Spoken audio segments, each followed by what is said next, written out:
बड़े धूमधाम से बैंड बाजे के साथ अंजलि के दरवाजे पर बारात आई थी। शादी के बाद विदाई का समय था। अंजलि अपनी माँ से मिलने के बाद अपने पिता से लिपट लिपट कर रो रही थी और वहाँ मौजूद सभी लोगों के भी आंखों में आंसू आ गए थे। उस समय अंजलि ने घूंघट निकाला हुआ था और अब उसका विदा होकर ससुराल जाने का समय हो गया था। तो जैसे ही अंजलि रोती हुई कार में बैठने लगी, तभी उसकी छोटी बहन रोती हुई उसे दोबारा लिपट कर रोने लगी। तभी गाड़ी के पास खड़े अंजलि के पति अरविंद से उसका दोस्त आकाश कहता है, अरे यार अरविंद, यहाँ से घर पहुँचते ही सबसे पहले होटल अमृत पहुँचकर एक बढ़िया सा खाना खाएंगे, क्योंकि यहाँ तेरे ससुराल में तो एकदम घटिया खाना था। ऐसा खाना तो हमारे यहाँ कुत्तों को भी नहीं खिलाते। तभी साथ ही खड़े अरविंद के छोटे भाई ने भी कहा, हाँ यार, यहाँ का खाना तो एकदम बकवास था और रसमलाई में तो रस ही नहीं था। ये कहते हुए वो तीनों ही ज़ोर ज़ोर से हंस रहे थे। तभी अंजलि के पति अरविंद ने भी अपने ससुराल वालों का मजाक उड़ाते हुए कहा कि हाँ यार, मैंने भी मजबूरी में ही यहाँ का खाना खा लिया, वरना मैं तो ऐसे खाने को हाथ भी नहीं लगाता।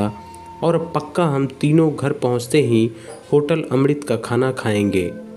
अपने पति के मुंह से ऐसी बातें सुनकर अंजलि कार में बैठती बैठती रुक गई और उसने गुस्से में सबके सामने अपना घूंघट हटाते हुए कार के दरवाजे को जोर से बंद किया और आंखों में आंसू लिए अंजलि अपने पिताजी के पास चली गई और उनका हाथ पकड़कर उनसे कहा कि पिताजी, मैं ससुराल नहीं जाऊंगी, मुझे ये रिश्ता बिल्कुल भी मंजूर नहीं है।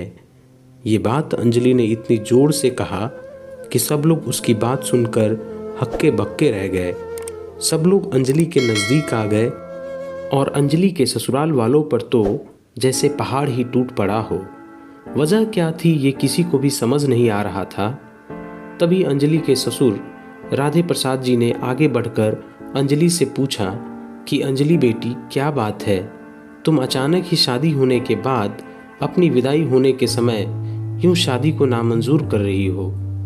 तभी अंजलि कुछ देर चुप रहने के बाद अपनी आंखों में आंसू लिए अपने ससुर से बोली कि बाबूजी, आपको पता है, मेरे माता पिता ने अपने सभी सपनों को मार कर हम सभी बहनों को इतना पढ़ाया लिखाया और काबिल बनाया, और आप जानते हैं कि एक बाप के लिए उसकी बेटी क्या मायने रखती है।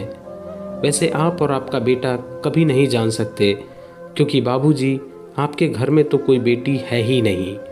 और आप जानते हैं, मेरी शादी में आने वाले बारातियों के लिए खाने पीने की एक भी कमी ना रह जाए, इसलिए मेरे पिताजी पिछले 3 महीने से रात को 2 से 3 बजे तक जागकर मेरी माँ के साथ ये योजना बनाते थे कि रसोइया कौन होगा और खाने में बारातियों के लिए किस किस तरह का खाना बनवाना है और बारातियों को कहाँ बिठाना है, ताकि कहीं किसी को बुरा न लग जाए।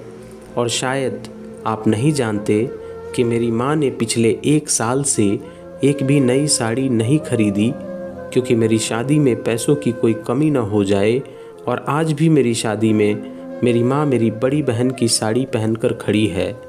और ये तो कुछ भी नहीं, मेरे पिताजी भी 150 रुपये की इस शर्ट के नीचे कई छेद वाली बनियान पहनकर खड़े हैं, और ये सब सिर्फ इसलिए ताकि मेरी शादी में कोई कमी न रह जाए। लेकिन इतनी मेहनत करने के बावजूद भी आज इस शादी में आपके बेटे को रोटियां ठंडी लगी और उसके दोस्त को पनीर बकवास लगा, और मेरे देवर जी को रसमलाई में तो रस ही नहीं मिला। और तो और मेरे पति अरविंद जी तो कह रहे थे कि वो तो ऐसे खाने को हाथ भी नहीं लगाते, बस उन्होंने तो मजबूरी में ही ये खाना खा लिया। अगर सब कुछ इन्होंने मजबूरी में ही खाया है, तो इसकी क्या गारंटी है कि मुझसे शादी भी ये अपनी खुशी से ही कर रहे हैं। कल को अरविंद जी ये भी कह सकते हैं कि मुझसे भी इन्होंने मजबूरी में ही शादी की है।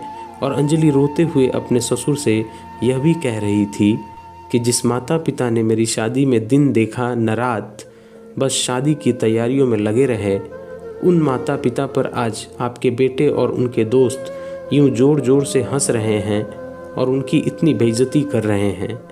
क्या आपके घर में माता पिता की इतनी ही इज्जत होती है? तभी अंजलि के ससुर ने कहा कि बेटी, इतनी छोटी सी बात पर तुम इतना नाराज हो गई। तो अंजलि ने अपने ससुर की बात को काटते हुए कहा कि बाबूजी, ये छोटी सी बात नहीं है। अगर शादी के बाद मैं भी आपकी इज्जत न करूं तो आपको कैसा लगेगा? यह सुनते ही अंजलि के ससुर ने शर्म के मारे अपनी आंखें नीची कर ली।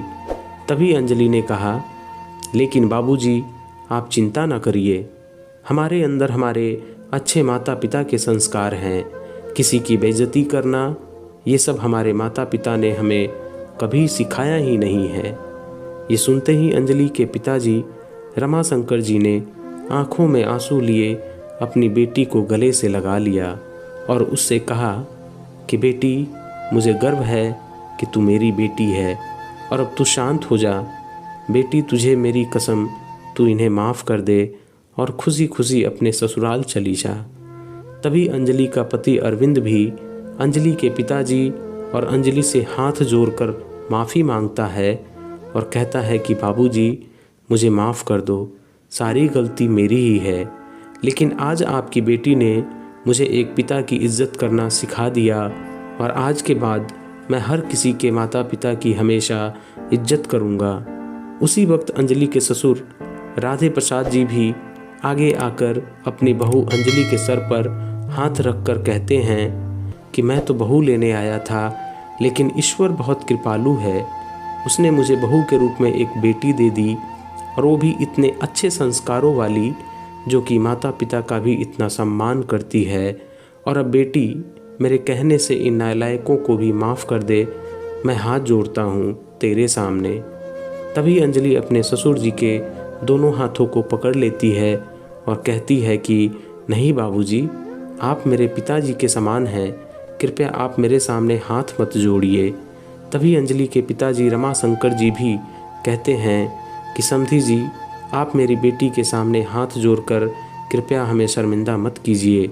मेरी तो आपसे बस इतनी ही प्रार्थना है कि आप मेरी बेटी को अपनी ही बेटी समझना और इससे कभी कोई गलती हो जाए तो इसे माफ़ कर देना।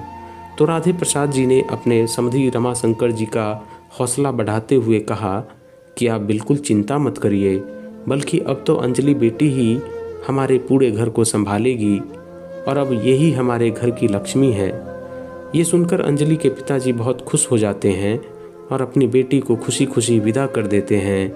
और अंजलि अब राजी खुशी अपने ससुराल रवाना हो गई थी और अपने पीछे छोड़ गई थी आंसुओं से भीगी हुई अपनी माँ और पिताजी की आंखें और अपने पिता का वह आंगन, जिस आंगन में कल तक वह खूब हंसती खेलती थी। आज से इस आंगन की चिड़िया उड़ गई थी किसी दूर प्रदेश में। तो दोस्तों, बेटी माँ बाप का अभिमान व एक अनमोल धन होता है। और दोस्तों, अपनी छाती पर पत्थर रखकर वो अपनी प्यारी बेटी और अपने जिगर के टुकड़े को उसकी शादी करके उसे विदा करता है। एक बाप अपनी बेटी की शादी करके वैसे ही उससे दूर हो जाता है और हमें उनका अपमान करके उन्हें और दुखी कभी नहीं करना चाहिए। आपको ये कहानी कैसी लगी कमेंट करके ज़रूर बताइएगा। अगर आपको ये कहानी पसंद आई हो तो अपने दोस्तों के साथ ज़रूर शेयर करें और ऐसी ही प्यारी कहानियाँ सुनने के लिए हमारे चैनल को सब्सक्राइब करें। धन्यवाद।